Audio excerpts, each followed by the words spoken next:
I know who you are. We are not different from each other. I'm a dad, you're a mom. We're all the same.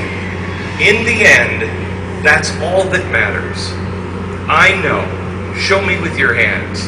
Who here, if asked, will lose your job, will go through exactly what your parents or grandparents went through in the Great Depression if it means that freedom for our children is on the other side?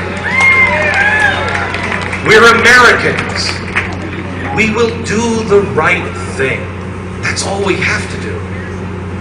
I'm reading a great book now. It's called America's Prophet. It's about Moses and the role that the children of Israel and the whole story of the Pharaoh, the role that it played to the Pilgrims and to George Washington and our founders. It's profound. But it talks about the amazing choices that they had to make. It talks about the Statue of Liberty. We have so misunderstood the Statue of Liberty. It has become so distorted. If I say the Statue of Liberty, you might think of the flame, you think of the crown, and you think of the tired, huddled masses yearning to breathe free. You think that it's a protection of those poor, tired, huddled masses. Let me tell you the truth about the Statue of Liberty. First of all, it's not a crown that she is wearing. It's rays of light.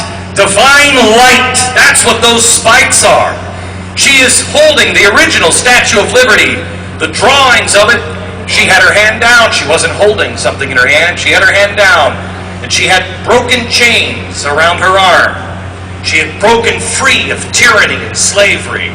Instead, they decided to put the chain down at her leg. It is broken on her leg. And they decided instead to put the law in her hand. The 2 tablets that look a little like the 10 Commandments.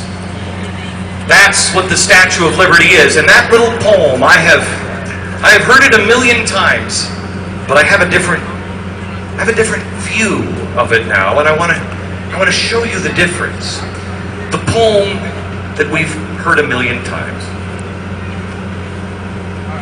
She cries with silent lips, "Give me your tired, your poor, your huddled masses yearning to breathe free, the wretched refuse of your teeming shore.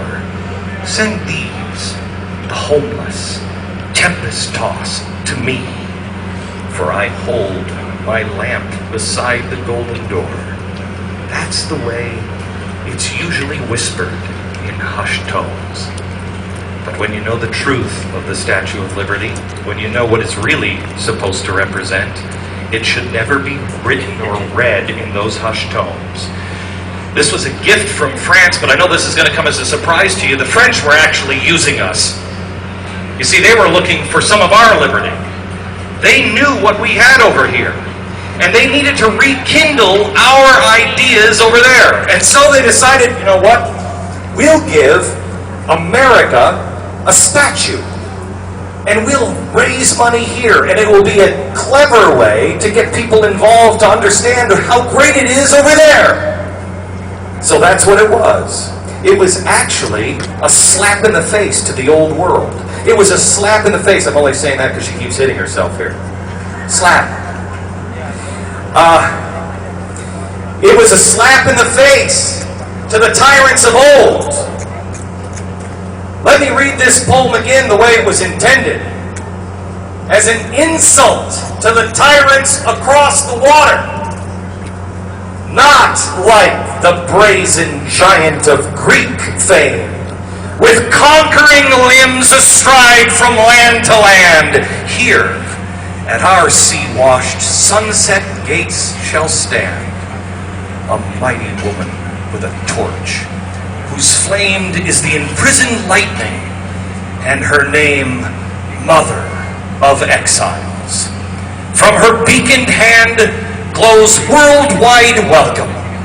Her mild eyes command the air-bridged harbors that twin cities frame. Keep your ancient lands, your storied pomp, she cries with silent lips.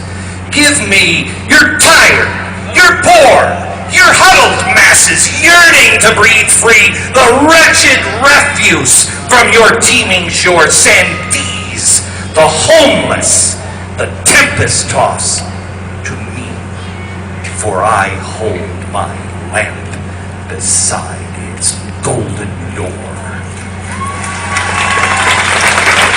The message is clear. You send the worst of the worst to America, the people you've rejected, the ideas that you don't like, and freedom will free them, free their minds. Liberty will change everything. My friends, we are in troubled times, but I know with everything in me that if we just stand together, if we promise to live our lives righteously, if we promise to humble ourselves, if we promise to forgive ourselves, if we promise that we will stand on that deck as that ship goes down, and when those people start coming out of those salons and in those staterooms, and they feel the water on their ankles, that we will not say, "Aha, I told you so." Instead we say, "Welcome, brother. Thank you. Get into the boat. Let's go." Join me this year as we take our country back and usher in the next greatest